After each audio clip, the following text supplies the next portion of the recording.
નમસ્કાર, India news ગુજરાતમાં આપ સૌનું સ્વાગત છે અને હું છું આપની સાથે કિશન તિવારી। સમાચારોની શરૂઆત કરીએ આપણે સૌથી પહેલા મહત્વના સમાચારથી। વાત કરીએ આપણે તો ગુજરાત સરકારે દેશના બીજા રાજ્ય તરીકે યુનિફોર્મ સિવિલ કોડ એટલે કે યુસીસી લાગુ કરવાની જાહેરાત કરી છે, જે હેઠળ લગ્ન અને દીવાની બાબતે બધા માટે એક સરખા નિયમો લાગુ પડશે। યુસીસી અંગે આજે બહેનોમાં ઉત્સાહ જોવા મળ્યો હતો અને તેમણે મુખ્યમંત્રીને અભિનંદન પણ પાઠવ્યા હતા। યુસીસી કોઈ એક ધર્મ માટે નહીં, પરંતુ દરેક ધર્મના લોકોને સમાન રીતે લાગુ પડશે। વડાપ્રધાનના વિચારો મુજબ ગુજરાત દેશમાં બીજું રાજ્ય બનશે જ્યાં આ કાયદો અમલમાં આવશે। રાજ્યના ગૃહ રાજ્યમંત્રી હર્ષ સંઘવીએ જણાવ્યું કે બધા પક્ષના ધારાસભ્યો પોતાના વિસ્તારની મહિલાઓના હિત અને હકમાં યુસીસી બિલને સમર્થન આપશે। આ નિર્ણયથી લગ્ન અને દીવાની બાબતમાં વર્ષોથી રાહ જોતી બહેનોને ન્યાય મળશે, એમ સરકારી સૂત્રોએ જણાવ્યું છે।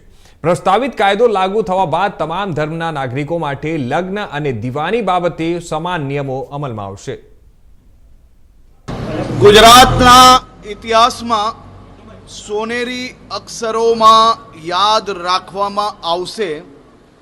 આજે ગુજરાતના લોકપ્રિય મુખ્યમંત્રી આદરણીય શ્રી ભૂપેન્દ્રભાઈ પટેલ ગુજરાતની સૌ બહેન દીકરી માતાઓ માટે એક સમાન નિયમ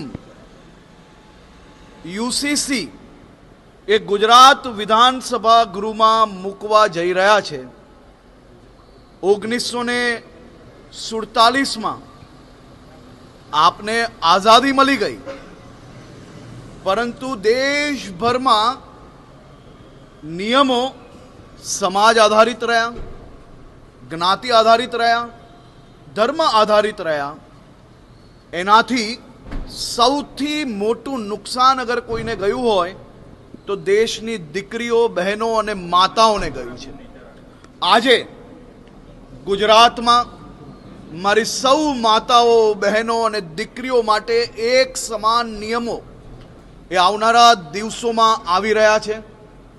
યુસીસી એ દેશના તમામ લોકો માટે એક સરખા નિયમો, લગ્ન બાબતે હોય કે પછી દીવાની બાબતે હોય, આ બધા જ વિષયોમાં એક સમાન નિયમ યુસીસીના માધ્યમથી ગુજરાતમાં લાવવામાં આવશે।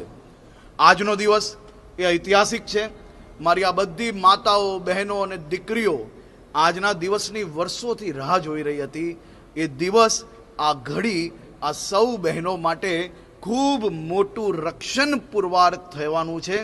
મુખ્યમંત્રી શ્રી ભૂપેન્દ્રભાઈ પટેલને રાજ્યની સૌ દીકરીઓ, માતાઓ અને બહેનો આજે આશીર્વાદ આપી રહી છે, અભિનંદન આપી રહી છે કે યુસીસીના માધ્યમથી આવનારા દિવસોમાં બધા જ સમાજોને ઇક્વલ રાઇટ્સ એટલે કે બધા જ સમાજની દીકરીઓને કોઈ બી પ્રકારની તરછોડાઈને એની પરિસ્થિતિ ના થાય તે માટે આ યુસીસી આજે લાવવામાં આવી રહ્યું છે। યુસીસી એ કોઈ એક ધર્મ માટે નથી, પરંતુ બધા જ ભારતીયો માટે એક સમાન છે।